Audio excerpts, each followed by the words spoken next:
I sort of lost motivation lately, last bunch of days. Um, not getting the hits, but I didn't expect that I would, and it shouldn't. It has more to do with my mood, which maybe is cyclic, related to energy and sleep. So maybe I got a little more sleep the last couple of nights. But partly it's, I'm running out of things to talk about. I wouldn't have thought, and people that know me wouldn't have thought, that I'd run out of things to talk about regarding myself, but even I'm bored about hearing it. So anyway, I made a list. I looked at the news as I usually do, which I shouldn't do, but I did. And I made a list here. And there's one thing in the New York Times. I have a subscription to it. Plus size park hoppers. I don't remember how many subscriptions. This is a YouTube channel. And 4 young women of a plus size, or plus or exponential, who manage to get to Disneyland 5 times a year. That's hard to imagine. And they've got enough subscriptions apparently, and are monetizing, selling stuff through their channel that helps to pay for it. And they go other places too, and they've got quite a following apparently. I've got a bit of a weight problem. I mean, it's a health problem is what it is. What is it? I give it 280 pounds, and about 50 pounds I could afford to lose. And I am losing weight. My appetite is down, has been, which I'm encouraging. Had avocado on cracker this morning for breakfast, and it's quite good. I don't have any way to make toast. I try that. So I looked at some of the videos that these ladies put out, and it's, I don't know, the word cringe, I don't know how to spell it, but it comes to mind. Now, I'm sure they're fine people, etc., and all I can say about weight is it's not healthy. It may even be, in a sense, in the big picture, sinful. I mean, due to the fact that a lot of people are not getting enough to eat around the world, and it's not a matter of eating too much in the U.S. It's a matter of having food that ends up in that result. Because I think if you eat vegetables and keep the even protein and all, you're not gonna load up the weight like that. Anyway, flying fat in economy. That's something that comes to mind. And are the airlines going to at some point charge by weight? The political optics of of doing that, of announcing that, or even floating the idea are hard to contemplate. But if you're lightweight, maybe you can get a better price. Put 2 people in one first-class seat, for instance. And speaking of flying, one of the headlines was ICE. What does ICE stand for? Immigration something or other enforcement? Immigration control enforcement. ICE is going to stay at the airports, this headline said, even after TSA gets paid. Some of the TSA people have left permanently, possibly, but ICE is going to stay there. They weren't helping much before, and they're not going to help much now. But the idea, I believe, is to get people used to seeing them. The way the Guardia Civil in Spain, when I was there under Franco, the Guardia Civil was just everywhere to be seen, and they were seen, and people got the message. And I suspect that's what's going on with ICE at the airports. Here's another headline.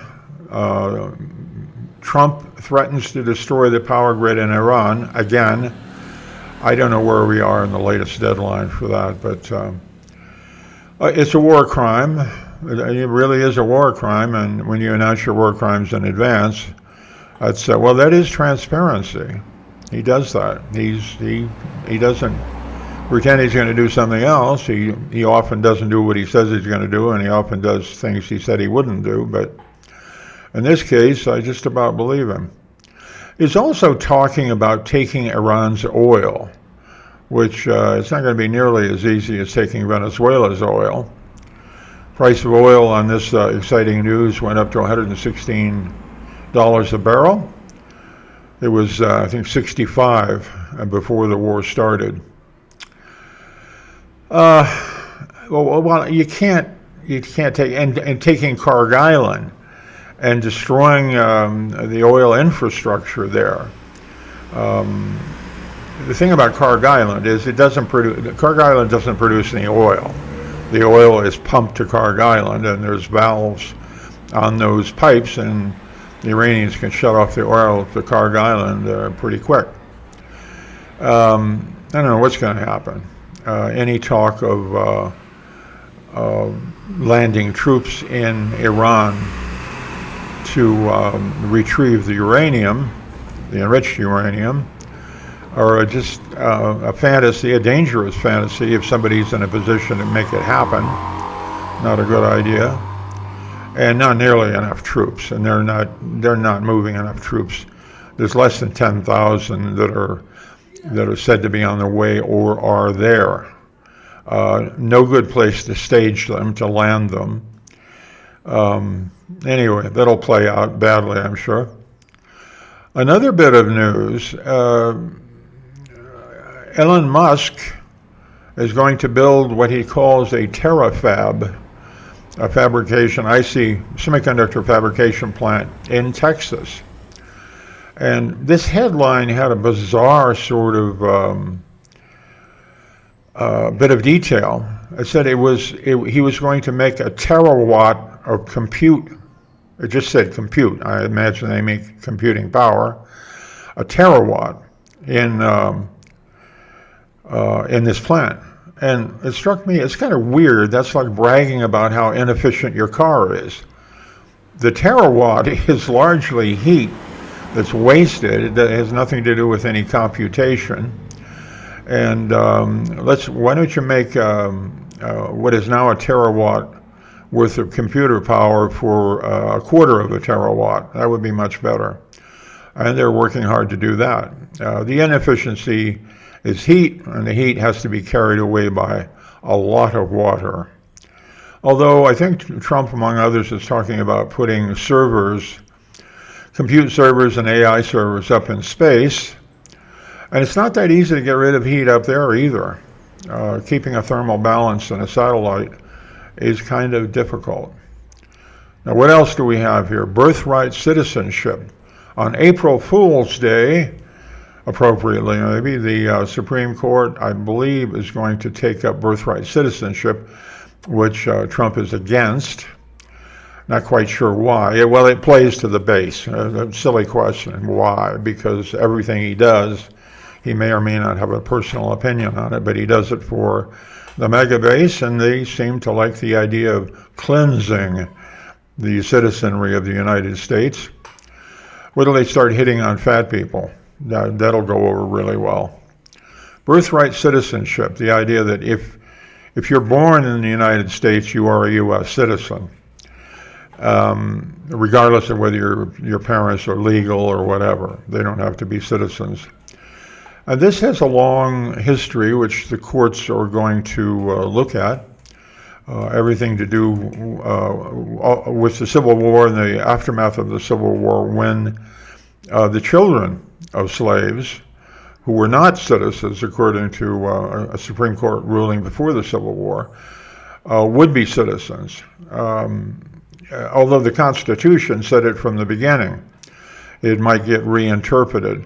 And I don't know what the point of all this is. I mean, seriously, MAGA people, why do you want to reduce the population of the U.S.? You've got, your good old white people, they don't want to work very much. I mean, I'm sorry to say it, but they don't want to be competed with. They don't want to have to compete with the rest of the world.